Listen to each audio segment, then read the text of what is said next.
I'm going to start off with the verse that we've been going over the last 3 weeks at camp. It ties in at the very end. So that's whenever y'all are going to really get it. If you have your Bibles, it's just one verse, but if you would please go ahead and turn with me. And when you get there, if you would please stand for the reverence of the reading of God's Word.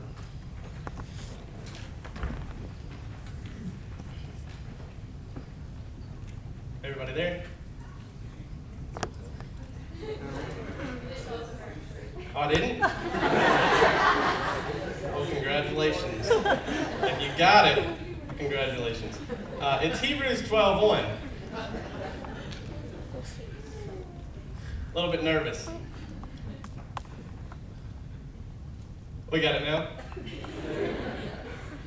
All right. It says, "Therefore, since we are surrounded by such a great cloud of witnesses, let us throw off everything that hinders and the sin that so easily entangles. Let us run with perseverance the race that is marked out for us." Dear Lord, thank you for bringing everybody here safely, Lord. Have your will in this service, Lord, and let everybody go home safely, and just bring your fire down upon everybody here, Lord. Amen. You may be seated. All right, so I'm going to, I think it was about a year and a half ago, maybe 2 years ago, my mom was telling me about a dream that she had. And, well, I'll go ahead and tell you just what my message is about tonight. It's about fear. Well, she was telling me about this dream that she had. And she said she was walking by, and she's deathly afraid of dogs. But she was walking by this porch, and she starts hearing some nasty barking and growling and stuff. And she's scared. And she's looking, trying to see what's under it, but she's keeping her distance. Just kind of giving a little bit of a, trying to see what's underneath this porch. Well, eventually, what comes out from underneath the porch is just a little bitty chihuahua. So, she's scared of this chihuahua that's about to come after her. But the reason I wanted to use this was just a representation. Sometimes we'll let something as small as a chihuahua, whether it's just a situation we're in or something like that, we'll let it scare us. Something so small, but it's hindering us because we're afraid. And that's just what the devil does. The devil is like a lion. He is out to steal, and he's out to kill and to destroy God's people. And it brings me to the three Hebrew children. The three Hebrew children.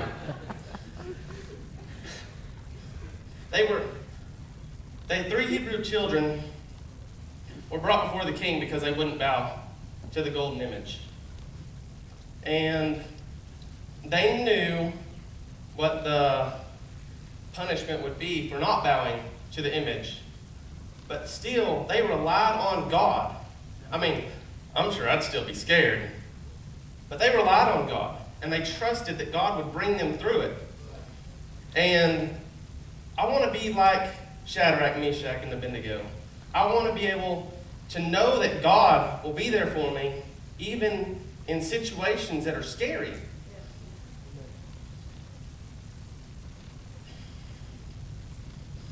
And then there's David and Goliath. David was a mighty man of God that made tons of mistakes, and we've all been there. At least I have been. I've been guilty of making mistakes. But David was just a little man, and Goliath was a giant. But he was still willing, because he knew that God would be there for him. He was still willing to take on Goliath. And he is another person in the Bible that I look up to, because I know that he knew God would be there for him. Now I've got this little thing that I'm going to try. I hope it works. This is a rope. This rope is frayed. A frayed rope is easily broken. Let me try it again. I think I'm preaching harder than y'all are listening. This is a rope. This is a frayed rope. A frayed rope is easily broken. Amen. That's right. Still not getting what I'm wanting, so we'll try this one more time. This is a rope. This is a frayed rope. A frayed rope.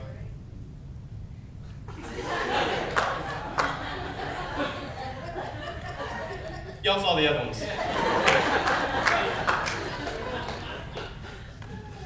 I want to be like this rope. There is no tears in this rope. Pull on it. Can you break it? Can you break it? No? Can you break it? This is the rope that I want to be. I want to be the rope that the devil can come in and he can just tear at and tear at and tear at and cannot break it. That is the rope that I want to be. And my Lord and Savior, Jesus Christ, who died for me on Calvary. That's what I want to be. Because Philippians 4:13, it's the 10-fingered prayer. I can do all things through Christ who strengthens me. That's right. And in 2 Timothy 1:7, it says, God has not. It doesn't say that God has given me, but it says God has not given me the spirit of fear, but of power and of love and of a sound mind. And I know that God has given me that spirit of power and the spirit of love and of a sound mind. Because if God is for us, if God is for us, then who can stand against us? And I just want to know how many of y'all can give me 5 more minutes? 5, 10, 15, 20, 25, 30. Why y'all putting hands down and stopping? No? All right, well, I guess I'm not going to be real long-winded, but this is going to bring me to the last, I hope, point of my message. But I want to talk about Jesus now.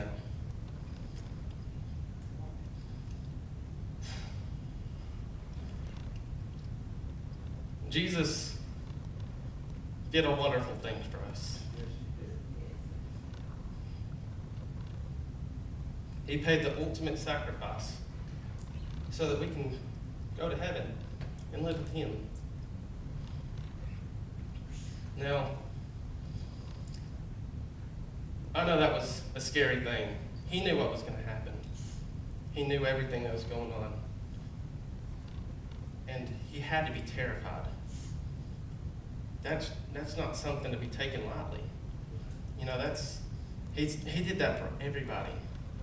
And I love God, and I thank God so much for sending His Son, Jesus Christ, to die for my soul. I'm not worth it. Like I said, I get afraid of things. I get scared. I like to think I'm some big macho man, but I know I'm not. But I do still get afraid of things. And sometimes the devil gets close to winning, and sometimes he does win.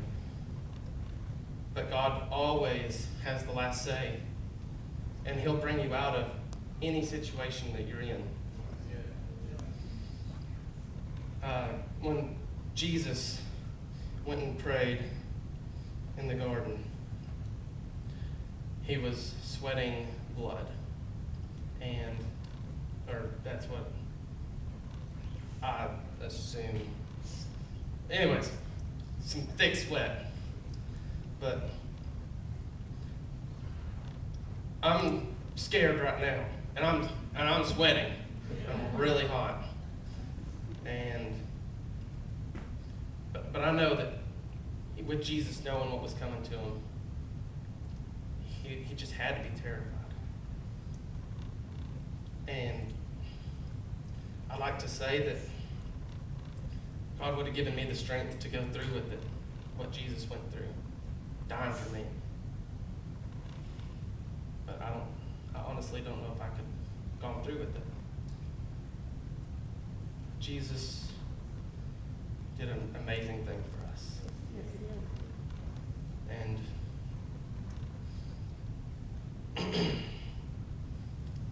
if the music could come up here now, I'll go ahead and have my altar call. But while they're coming up, I just want to say, if you're sitting off and alone, afraid of your own shadow, what are you going to do when Jesus comes back to get his people? Because so often, we allow people and things and situations to get us down and scare us. If we'll just run, if we'll run to Jesus and run to God with perseverance, the race that he set out for us, we will prosper. God will bring us through it. There's nothing in this world that God cannot do. So, if y'all been having any kind of problems with fear or doubt, or just if you've been running from God, or if you just have anything going on in your life and you need prayer, these altars are open. I'd love to pray with you, and I'd talk with you, because I've been in some places before. I used to have problems with being bullied really, really bad. And I was scared to go to school because it was so bad. I was in a dark place when I was younger because of bullying. But I prayed and I kept believing in God. And I never lost faith that God would bring me through it and help me out. And my senior year was when the bullying really stopped. And I came out of high school on top. I was the top dog. That's what I have for y'all, and I'd love for y'all to come up to these altars, and I'd like for y'all to just come and pray with us.